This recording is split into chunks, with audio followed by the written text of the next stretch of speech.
প্রথমে দেখে নেব সংবাদ শিরোনাম। ২৬ নির্বাচন, চোরেদের বিসর্জন, প্রতিবাদ মিছিলের পর মমতাকে আক্রমণ শুভেন্দুর। বড়সড় ধাক্কা খেল ঘাসফুল শিবির, সুকান্তর সভায় ৩০০ অনুগামী নিয়ে বিজেপিতে যোগ তৃণমূলের দাপুটে নেতার। রবিবার শীতের দুপুরে তপ্ত ভাঙড়, আইএসএফ ও তৃণমূল সংঘর্ষে আহত একাধিক। হিন্দিভাষী নেতাদের এনে সভা করলে স্থানীয় নেতাদের বাড়ি ভাঙার হুমকি বাগনানে তৃণমূল বিধায়কের। ওড়িশায় ফের আক্রান্ত বাংলার পরিযায়ী শ্রমিক, মারধর করে জয় শ্রীরাম বলানো হলো সংখ্যালঘু যুবককে। সিরাজগঞ্জে আওয়ামী লীগের নেতা পরিবারকে জ্যান্ত পুড়িয়ে মারার চেষ্টা ইসলামী জঙ্গিদের। লক্ষ্মীর ভাণ্ডারের টাকা বেড়ে হবে ২০০০, নতুন বছরের দুর্দান্ত ঘোষণা মমতা বন্দ্যোপাধ্যায়ের, জানুন কবে থেকে বাড়বে টাকা। ইডি তল্লাশিতে হস্তক্ষেপ থেকে নজর ঘোরাতেই শুভেন্দুর উপরে হামলা, দাবি শ্রমিকের, তোপ বহিরাগত প্রতীক জৈনকে নিয়ে। হিন্দ মোটরে নাবালিকাকে যৌন নির্যাতনের ঘটনায় ধৃতের সঙ্গে তৃণমূলের একাংশের একাধিক ছবি সোশ্যাল মিডিয়ায় ভাইরাল। ভবানীপুরে মমতাকে হারিয়ে প্রাক্তন করবই, শুভেন্দুর আগুনে হুঙ্কারে তোলপাড় রাজ্য রাজনীতি। বিজেপির সেম সাইড গোল, শুভেন্দু নিরাপত্তা রক্ষীরা পেটালো বিজেপি নেতাকে। শুধু হিন্দুই ভারতের প্রধানমন্ত্রী হবে, হিমন্তের দাবি শুনে ওএসি বললেন ওর মাথায় টিউবলাইট।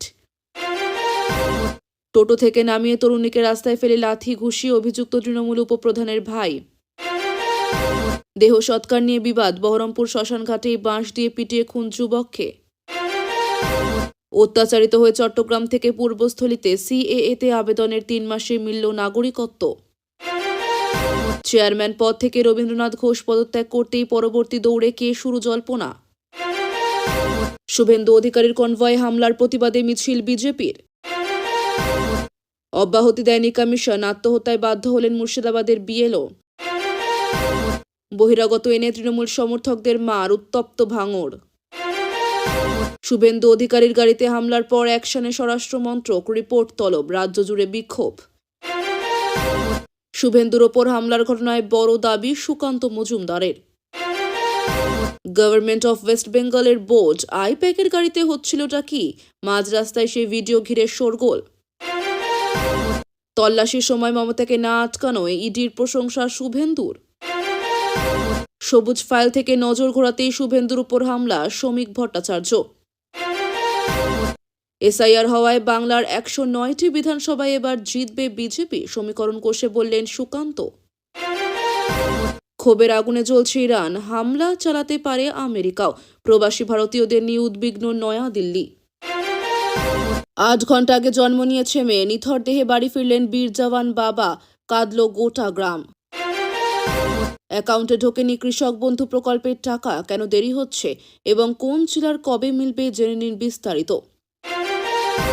শুভেন্দুর আবেদনের সায়, চা বাগানের নথিতেই ভোটার তালিকায় নাম রাখছে কমিশন।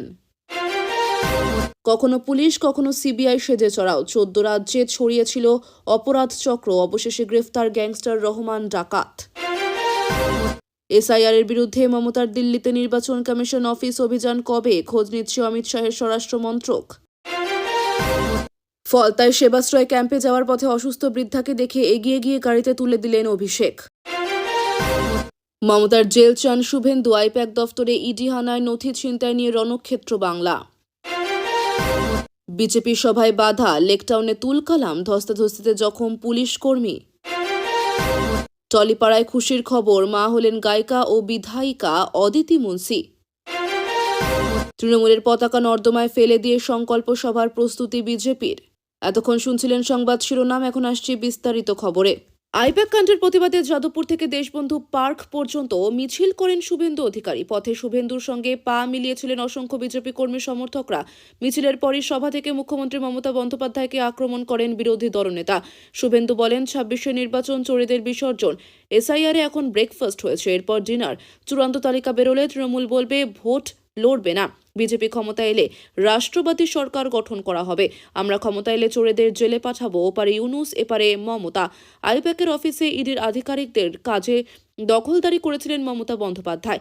সেই কাজের প্রতিবাদ করে শুভেন্দু আরও বলেন, ইডি তল্লাশিতে বাধা মুখ্যমন্ত্রী, বিজেপিকে জেলে দেখতে চাই, তল্লাশিতে বাধা, আইন অনুযায়ী ব্যবস্থা নেবে ইডি। গতবার নন্দীগ্রামে হেরেছেন, এবার ভবানীপুরে হারবেন মুখ্যমন্ত্রী। এদিকে এই ঘটনার মাঝে শনিবার সন্ধে পুরুলিয়া থেকে জনসভা সেরে ফিরছিলেন শুভেন্দু অধিকারী। চন্দ্রকোনা রোডের কাছে তাকে অভ্যর্থনা জানানোর জন্য দাঁড়িয়েছিলেন বিজেপি কর্মীরা। কনভয় সেখানে পৌঁছাতেই পরিস্থিতি উত্তপ্ত হয়ে ওঠে। অভিযোগ, বিজেপি কর্মীদের ওপর হামলা চালায় তৃণমূল। লাঠি, বাঁশ, দিক কনভয়ের গাড়ির উপরও মারা হয় বলে অভিযোগ। দুপক্ষের স্লোগান পাল্টা স্লোগানে রণক্ষেত্র পরিস্থিতি তৈরি হয়। বিরোধী দলনেতার কথায় 10 থেকে 12 জন সামনে, 8 থেকে 10 জন পুলিশ, কাঠের বাটা, মোটা বাঁশ। আমার সামনের গাড়িটা ওর পরের দুটো কালো স্করপিওর ওপর দমাদম, আমি যেদিকে কাছের দিকে বসছি সেদিকে দমাদম পিটছে। লোকাল পাবলিককে জিজ্ঞেস করুন, পেট্রোল আর কেরোসিনের জার নিয়ে গাড়ির ওপর ছড়িয়ে দেশলাই মারবে। আমাদের ভারত 11ই জানুয়ারি। ময়নাগুড়িতে তৃণমূল কংগ্রেসের বিরাট ভাঙন হলো আজ। তৃণমূল কংগ্রেসের দাপুটে নেতা তথা ময়নাগুড়ি পঞ্চায়েত সমিতির প্রাক্তন সভাপতি শিবম বাসুনিয়া ও তার ছেলে শশাঙ্ক কেন্দ্রীয় মন্ত্রী সুকান্ত মজুমদারের সভায় বিজেপিতে যোগ দিলেন। সেখানে দলবদল করা বাবা ও ছেলের সঙ্গে 300 জন তৃণমূল কংগ্রেস কর্মী বিজেপিতে যোগ দিয়েছেন, যার অর্থ ময়নাগুড়ি পঞ্চায়েত এলাকায় এবার ভোটের আগে জোর ধাক্কা খেলেও তৃণমূল কংগ্রেসে। এমনিতেই উত্তরবঙ্গ বিজেপির শক্ত ঘাঁটি। গত বিধানসভা নির্বাচনে বেশ কিছুটা পিছিয়ে ছিল তৃণমূল, কিন্তু লোকসভায় ড্যামেজ কন্ট্রোল করতে পেরেছিল ঘাসফুল শিবির। কিন্তু বাসুনিয়াদের এই দল বদলের ফলে সেই পরিস্থিতিতে এখানে যথেষ্ট চাপে পড়বে রাজ্যের শাসক দল বলে মনে করা হচ্ছে। ইতিমধ্যে উত্তরবঙ্গে বড় জয়ের লক্ষ্য নিয়ে এগোতে শুরু করেছে তৃণমূল। পাহাড়ে প্রাকৃতিক বিপর্যয়ের পর থেকে একাধিকবার উত্তরবঙ্গে সফরও করেছেন মমতা বন্দ্যোপাধ্যায়। সম্প্রতি উত্তরবঙ্গ সফর সেরেছেন অভিষেক বন্দ্যোপাধ্যায়ও। তার মধ্যে তৃণমূলের এই দাপুটে নেতা অনুগামীদের নিয়ে দল বদল করল, যা যথেষ্ট গুরুত্বপূর্ণ। ময়নাগুড়িতে জনসভা থেকে সুকান্ত মজুমদার সরাসরি নিশানা দাগেন মমতা বন্দ্যোপাধ্যায়ের উদ্দেশ্যে। তিনি বলেন, ইডির হাত থেকে ফাইল ছিনিয়ে নিয়ে মমতা বন্দ্যোপাধ্যায় মোটেও ঠিক কাজ করেননি। মমতা বন্দ্যোপাধ্যায়কে লক্ষণ রেখার মধ্যে থাকার পরামর্শ দিয়েছেন সুকান্ত মজুমদার। তা না হলে বিজেপি মমতা বন্দ্যোপাধ্যায়কে লক্ষণ রেখা মানতে বাধ্য করবে বলেও হুঁশিয়ারি দিয়েছেন তিনি। রবিবার শীতের দুপুরে অশান্তি ছড়ালো দক্ষিণ 24 পরগনার ভাঙড়ে। রাস্তা উদ্বোধন ঘিরে অশান্তিতে জড়ালো আইএসএফ ও তৃণমূল কর্মী সমর্থকরা। সংঘর্ষে দুপক্ষের একাধিক কর্মী সমর্থক আহত হয়েছেন। রবিবার ভাঙড়ের শানপুকুর গ্রাম পঞ্চায়েত এলাকার চিনিপুকুরে এই ঘটনা ঘটে। পুলিশ সূত্রে জানা গেছে, চিনিপুকুর গ্রামে রবিবার একটা রাস্তার উদ্বোধন ছিল। সেই অনুষ্ঠান বাতিল করার জন্য আইএসএফ কর্মীরা তৃণমূলের উপরে হামলা চালায়। এই ঘটনাকে ঘিরেই উত্তেজনা ছড়িয়ে পড়ে। পাল্টা আইএসএফ এর অভিযোগ, রক্তদান শিবির উপলক্ষে তাদের কর্মীরা জামায়াত হয়েছিল। সেই সময় তৃণমূল কর্মীরা হামলা চালায়। এরপরই দুপক্ষের মধ্যে তুমুল সংঘর্ষ শুরু হয়। চলে উভয় পক্ষের মধ্যে ইটপাটকেল ছোড়াছুড়ি। লাঠি ও বাঁশ নিয়ে হামলা চালানো হয়। উভয় পক্ষের একাধিক জন আহত হন। আহতদের জিরানগাছা হাসপাতালে ভর্তি করা হয়। পরিস্থিতি নিয়ন্ত্রণে আনতে কলকাতা পুলিশের উত্তর কাশীপুর থানায় বিশাল পুলিশ বাহিনী ঘটনাস্থলে যায়। হিন্দিভাষী নেতাদের এনে সভা করলে স্থানীয় নেতাদের বাড়ি ভেঙে দেব, বিজেপি নেতাদের হুমকি বাগনানের তৃণমূল বিধায়ক অরুণাভ সেনের। তিনি আরও বলেন, আমি মারের বদলা মারে বিশ্বাসী। এখানকার বিজেপি নেতাদের বলছি, বিহার, উত্তরপ্রদেশ, ওড়িশায় বাংলা বলার জন্য বাঙালিদের মারা হচ্ছে। বিহার, উত্তরপ্রদেশের নেতারা বাংলায় এসে ষড়যন্ত্র করবে। যেদিন সভা করবেন পরের দিন আমি দাঁড়িয়ে থেকে ঘর ভেঙে দেব। 2026-এ মমতা বন্দ্যোপাধ্যায় নিষেধ করলেও শুনব না, হুঙ্কার বাগনানের বিধায়ক ও হাওড়া গ্রামীণের তৃণমূল সভাপতি অরুণাভ সেনের। পাল্টা স্থানীয় বিজেপি নেতৃত্ব জানিয়েছে, আমরাও প্রস্তুত আছি। আইপ্যাক ইডি হানা ইস্যুতে তরজা তুঙ্গে। প্রতীকের বাড়ি এবং আইপ্যাকের দফতর ঘিরে চাপানুতোর চরমে পৌঁছে গিয়েছে। তৃণমূলের রণকৌশল, প্রার্থী তালিকা এবং এসআইআর সংক্রান্ত কাজের নথি ইডিকে দিয়ে হাতিয়ে নেওয়া হয়েছে বলে দাবি করেন তৃণমূল নেত্রী মমতা বন্দ্যোপাধ্যায়। পাল্টে ইডি দাবি করে, সুপ্রিম কোর্টে পর্যন্ত মামলা করিয়েছে এই ঘটনায়। সেই আবহে সোশ্যাল মিডিয়ায় একটি চ্যাটের ছবি প্রকাশ করেছেন কুণাল। দুই ব্যক্তির মধ্যে কথোপকথনের ওই ছবি পোস্ট করেন কুণাল, যাতে লেখা রয়েছে, আমাদের সূত্র অনুযায়ী সহকারী ও ডেপুটি ডিরেক্টর পদমর্যাদার 13 জন ইডি অফিসার আগামীকাল সকালে 6E5014 এবং SG263 নম্বর ফ্লাইটে কলকাতায় আসবেন। মহারাষ্ট্র থেকে একজন আগামীকাল দুপুরে কলকাতায় আসবেন। বিজেপি শাসিত উড়িষ্যায় ফের আক্রান্ত বাংলার পরিযায়ী শ্রমিক। বাংলায় কথা বলায় মারধর ও টাকা কেড়ে নেওয়ার অভিযোগ একদল দুষ্কৃতীর বিরুদ্ধে। অত্যাচারের পাশাপাশি সংখ্যালঘু যুবককে জয় শ্রীরাম বলতে বাধ্য করা হয়েছে বলেও অভিযোগ। কোনো মতে সেখান থেকে পালিয়ে বাড়ি ফিরলেন শ্রমিক। একমাত্র রোজগারের ছেলে বাড়ি ফিরে আসায় সংসার চলবে কি করে তা নিয়ে চিন্তায় পরিবার। নির্যাতনের শিকার পরিযায়ী শ্রমিকের নাম রাজা আলী। তিনি হুগলির গোঘাটের বাসিন্দা। প্রায় 8 মাস আগে ওড়িশার কটকে পাথর শ্রমিক হিসেবে কাজে যান তিনি। রাজার দাবি, এর আগেও বাংলায় কথা বলায় তাকে হুমকি দেওয়া হয়েছিল, কিন্তু সংসারের কথা চিন্তা করে তিনি বাংলায় ফিরে আসেননি। কার্যত লুকিয়েই কাজ করতেন। যে ঘরে ভাড়া থাকতেন সেখানে ঝামেলা এড়াতে দরজা বাইরে থেকে তালা দিয়ে দিতেন বাড়ির মালিক। কিন্তু বুধবার 10 থেকে 12 জন মিলে তালা ভেঙে ঘরে ঢুকে রাজাকে বেধড়ক মারধর করে। অভিযোগ, তাকে জয় শ্রীরাম ধ্বনি দিতে বাধ্য করা হয়। 22শে জানুয়ারি হুগলি সফরে যাবেন তৃণমূলের সর্বভারতীয় সাধারণ সম্পাদক অভিষেক বন্দ্যোপাধ্যায়। সেখানে রাজা নির্যাতনের কথা ধরতে চান বলে জানিয়েছেন। বাংলাদেশে ভোট যত এগিয়ে আসছে ততই বাড়ছে রাজনৈতিক উত্তাপ। এমনিতে ইউনূস সরকার প্রাক্তন প্রধানমন্ত্রী শেখ হাসিনার দল আওয়ামী লীগকে নিষিদ্ধ করেছে। এবার সিরাজগঞ্জের বেলকুচিতে এক আওয়ামী লীগ নেতার বাড়িতে আগুন লাগিয়ে দেওয়ার অভিযোগ উঠেছে। আওয়ামী লীগ নেতার পরিবারকে জ্যান্ত পুড়িয়ে মারার চেষ্টা করেছে ইসলামী জঙ্গিরা। সেই সঙ্গে জেলা সদরে এক সাংবাদিকের বাড়িতে পেট্রোল বোমা ছোড়ার ঘটনা ঘটেছে। জানা গিয়েছে, শনিবার রাত 2টার দিকে দৌলতপুর ইউনিয়ন আওয়ামী লীগের সাংগঠনিক সম্পাদক মোহাম্মদ ইয়াহিয়ার দক্ষিণপাড়ার বাড়িতে আগুন লাগিয়ে দেওয়া হয়। অন্যদিকে রাত 9টার দিকে সিরাজগঞ্জ শহরের দিয়ারধান করা মহল্লায় সাংবাদিক শরীফুল ইসলাম ইন্নার বাড়িতে পেট্রোল বোমা ছোড়া হয়। এই ঘটনায় এলাকা জুড়ে ছড়িয়েছে আতঙ্ক। বাড়িতে আগুন লাগিয়ে দেওয়ার ঘটনা প্রসঙ্গে আওয়ামী লীগ নেতা ইয়াহিয়া অভিযোগ করে বলেছেন, আমাকে হত্যার উদ্দেশ্যেই গভীর রাতে বসত বাড়িতে আগুন দেওয়া হয়েছে। তিনি আরও বলেন, রাজনৈতিক মামলার কারণে আমি বাড়িতে ছিলাম না। বাড়িতে থাকা স্ত্রী, সন্তান ও পরিবারের অন্যান্যরা দ্রুত ঘর থেকে বের হওয়ায় তারা প্রাণে বেঁচে গেছে। তবে দুর্বৃত্তদের দেওয়া আগুনে বসতঘর ও আসবাবপত্র পুড়ে গিয়েছে।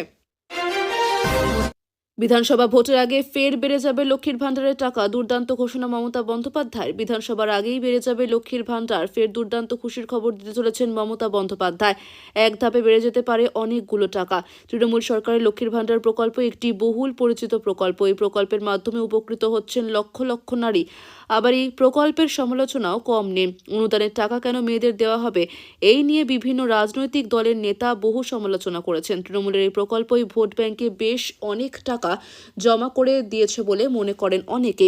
এবার সেই চাল আরও একবার দিতে চলেছে তৃণমূল। বিধানসভার জিত নিশ্চিত করতে ফের আরও একবার এই প্রকল্পকেই হাতিয়ার করতে চলেছে তৃণমূল সরকার। শ্রমিকের কথায় মুখ্যমন্ত্রীর এই আচরণ সাম্প্রতিক আইন শৃঙ্খলা পরিস্থিতি এবং তৃণমূলের শীর্ষ নেতৃত্বের ভূমিকা নিয়ে ইতিমধ্যে জাতীয় স্তরে আলোচনা শুরু হয়েছে। এর ফলে গোটা দেশের সামনে পশ্চিমবঙ্গের মাথা নিচু হয়ে গিয়েছে বাঁ দিক থেকে।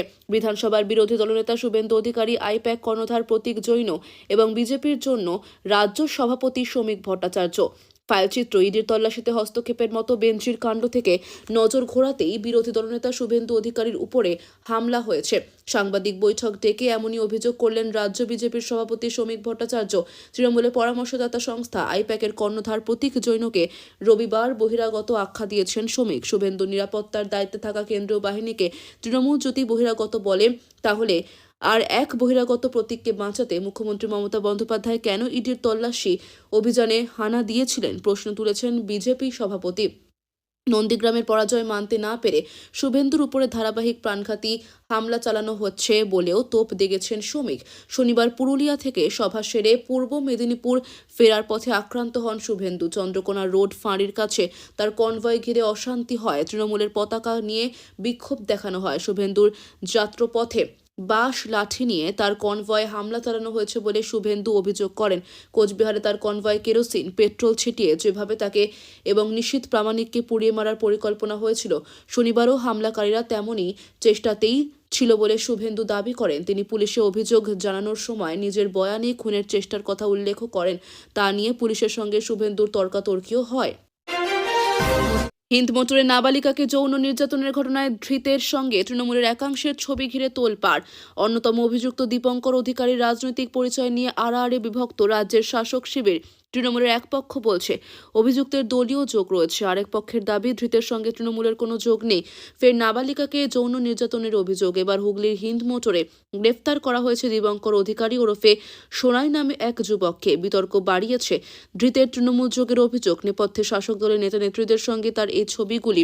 যদিও ধৃতের রাজনৈতিক পরিচয় নিয়ে আড়াআড়ি বিভক্ত তৃণমূল। হুগলির যুব তৃণমূল কংগ্রেস নিতাই দাশগুপ্ত বলছেন, এই ধরনের অপরাধীরা যদি দলের মধ্যে থাকে তাহলে আমাদের উত্তরপাড়া বিধানসভায় জেতা কষ্ট হবে। সোশ্যাল মিডিয়ায় অভিযুক্তের সঙ্গে তৃণমূলের নেতা নেত্রীদের একাধিক ছবি সামনে এসেছে।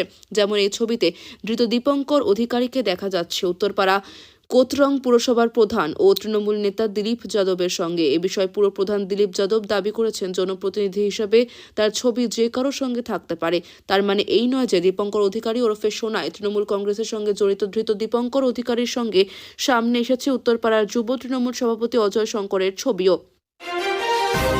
পশ্চিম মেদিনীপুরে বিরোধী দলনেতা শুভেন্দু অধিকারীর কনভয় হামলার অভিযোগ ঘিরে তীব্র রাজনৈতিক উত্তেজনা ছড়িয়েছে রাজ্যে।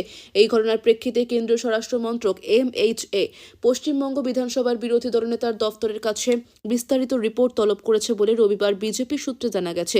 শনিবার রাতে চন্দ্রকোনা থানা এলাকার ঘটনায় শুভেন্দু অধিকারী অভিযোগ করেন, পুরুলিয়া থেকে ফেরার পথে চন্দ্রকোনা রোডে তার কনভয় তৃণমূল কংগ্রেসের কর্মীরা হামলা চালায়। অভিযোগের ভিত্তিতে অভিযুক্তদের বিরুদ্ধে FIR রুজু ও গ্রেপ্তারের দাবিতে তিনি চন্দ্রকোনা থানার ভিতরে ধর্নায় বসেন। শুভেন্দুর দাবি, ঘটনার সময় পুলিশ উপস্থিত থাকলেও তারা কোনো ব্যবস্থা নেয়নি। ধর্নাস্থল থেকে শুভেন্দু অধিকারী বলেন, আমরা ন্যায়ের জন্য এখানে বসেছি। নির্বাচন আর বেশি দূরে নয়। তৃণমূল বুঝে গেছে তারা হারতে চলেছে, তাই বিজেপিকে রাজ্য থেকে মুছে দিতে চাইছে। কারা কারা এই হামলায় যুক্ত তাদের নাম আমি পুলিশকে জানিয়েছি। অবিলম্বে FIR রুজু ও গ্রেপ্তার চাই। তিনি আরও অভিযোগ করেন, তৃণমূল যুব সভাপতি ও শ্রমিক সংগঠনের নেতারাও এই হামলায় যুক্ত ছিলেন। এদিকে সোশ্যাল মিডিয়ায় এক পোস্টে শুভেন্দু অধিকারী দাবি করেন, শনিবার রাত আনুমানিক 8:20 নাগাদ তার উপর নৃশংস হামলা চালানো হয়। তার অভিযোগ, মুখ্যমন্ত্রী মমতা বন্দ্যোপাধ্যায়ের সরকারের আমলে তৈরি হওয়া হিংসা ও দায় মুক্তির সংস্কৃতির জোরেই এই হামলা হয়েছে এবং পুলিশের ভূমিকা ছিল নীরব দর্শকের মতো। তিনি লেখেন, এটি শুধু তার উপর হামলা নয়, রাজ্যের বিরোধী কণ্ঠস্বরের উপর আঘাত। বাংলাকে না চেনেন বিজেপির নেতারা, না তাদের ঘিরে থাকা কেন্দ্রীয় নিরাপত্তা বাহিনী। ফলে বারবার সেম সাইড হয়ে যাচ্ছে বিরোধী দলনেতা তথা বদলু বিজেপি নেতা শুভেন্দু অধিকারীর নিরাপত্তারা। দায়িত্বে থাকা CRPF বাহিনীর হাতেই মার খেলেন বিজেপির মণ্ডলের নেতা। শনিবার পশ্চিম মেদিনীপুরের চন্দ্রকোনায় শুভেন্দুর কনভয় দেখে চোর চোর স্লোগান ওঠে, শোনা যায় জয় বাংলা ধ্বনি। আর বিরোধী দলনেতার বহিরাগত নিরাপত্তা রক্ষীরা লাঠিপেটা করলেন বিজেপিরই মণ্ডলের নেতা গৌতম কৌরি সহ অন্যান্য নেতা কর্মীকে। কি হয়েছিল শনিবার রাতে চন্দ্রকোনা দিয়ে শুভেন্দুর বিরাট যুক্ত কনভয় যাওয়ার সময় এলাকার মানুষ রাস্তার ধারে দাঁড়িয়ে জয় বাংলা স্লোগান দিতে থাকেন, কিন্তু সহ্য হয়নি দলবদলু বিজেপি নেতার। নিরাপত্তার দায়িত্বে থাকা CRPF বাহিনীকে বেধড়ক মারধর করার নির্দেশ দেন। বহিরাগত কেন্দ্রীয় বাহিনী বাংলার মাটি চেনে না, জানে না কে কোন দলের নেতা, তাই এলোপাথারি মার শুরু করে। বেধড়ক মার খেলেন দলের পুরনো নেতা গৌতম কৌরি। লাঠি পড়ল অন্য নেতা কর্মীদের গায়েও, আহত হয়, লুটিয়ে পড়ল গৌতম। ভিডিও ফুটেজে স্পষ্ট দেখা গিয়েছে এই দৃশ্য। এবার সেম সাইড হয়েছে বুঝে মিডিয়া ডেকে চন্দ্রকোনা থানায় গিয়ে রাতে কিছুক্ষণ অবস্থানের নাটক। ঘটনার সামনে আসার পরেই তৃণমূল রাজ্য সাধারণ সম্পাদক ও মুখপাত্র কুণাল ঘোষের কটাক্ষ, চন্দ্রকোনায় ভুল করে বিজেপি কর্মীদের কেন CRPF পেটালো, কেন্দ্রীয় বাহিনীর জবাব দাও। দলের আর এক মুখপাত্র অরূপ চক্রবর্তী বলেন, কেন্দ্রীয় বাহিনী বহিরাগত, বাংলার মাটি চেনে না, তাই লাঠিপেটা করল যাদের, তারা সকলে বিজেপি নেতা বা কর্মী। বাংলা বিরোধী গদ্দার একটা স্লোগান সামলাতে পারে না, সে আবার রাজ্য সামলানোর স্বপ্ন দেখে। দ্বারকাক যতই ময়ূরের পালক লাগাক, সে কি ময়ূর হতে পারে? জননেত্রীকে টক্কর দিতে গেলে শিরদাঁড়ার প্রয়োজন হয়। যে জেলের যাওয়ার ভয়ে শিরদাঁড়া বিক্রি করে বিজেপিতে নাম লেখায়, তার কাছে বেশি কিছু কেউ আশা করেন না। অসমের মুখ্যমন্ত্রী হিমন্ত বিশ্ব শর্মাকে অভিনব ভাষায় খোঁচা দিলেন AIMIM প্রধান আসাদুদ্দিন ওয়েসি। স্পষ্ট জানিয়ে দিলেন, হিমন্তের মাথায় টিউবলাইট রয়েছে। হায়দ্রাবাদ সাংসদের কথায় ভারতীয় সংবিধান অনেকেরই বোধগম্য নয়। এ নিয়ে হিমন্তের সঙ্গে বাকযুদ্ধে জড়িয়ে পড়েছেন ওয়েসি। শনিবার মহারাষ্ট্রের সোলাপুরে ভাষণ দিতে গিয়ে ওয়েসি বলেন, পাকিস্তানের সংবিধানে স্পষ্ট লেখা রয়েছে, কেবল নির্দিষ্ট একটি ধর্মের মানুষ দেশের প্রধানমন্ত্রী হতে পারেন, কিন্তু আমাদের দেশে সেটা নেই। বাবা সাহেবের সংবিধান বলে দেশের যে কোনো ব্যক্তি প্রধানমন্ত্রী, মুখ্যমন্ত্রী, মেয়র সমস্ত পদে বসতে পারে। আমি স্বপ্ন দেখি একদিন হিজাব পরা এক মেয়ে এই দেশের প্রধানমন্ত্রী হবে। এই মন্তব্যের প্রতিবাদেই সরব হয়েছেন হিমন্ত, সুর চড়িয়েছেন বিজেপির জাতীয় মুখপাত্র শাহজাদ পুনাওয়ালাও। ওয়েসিকে তোপ দেখে হিমন্ত বলেন, সংবিধানে কোনো বাধা নেই, যে কেউ প্রধানমন্ত্রী হতে পারেন, কিন্তু ভারত হিন্দু রাষ্ট্র, হিন্দু সভ্যতা, তাই আমরা আত্মবিশ্বাসী ভারতের প্রধানমন্ত্রীর কুর্সিতে সবসময় কোনো হিন্দু ব্যক্তিই বসবেন। অন্যদিকে পুনাওয়ালা বলেন, ওয়েসি বলেছেন ভারতের প্রধানমন্ত্রী হবেন কোনো হিজাব পরিহিতা, কিন্তু আমি ওয়েসি মিয়াকে চ্যালেঞ্জ করছি, প্রথমে আপনার দলের প্রেসিডেন্ট হিসাবে কোনো হিজাব পরিহিতাকে নির্বাচন করুন।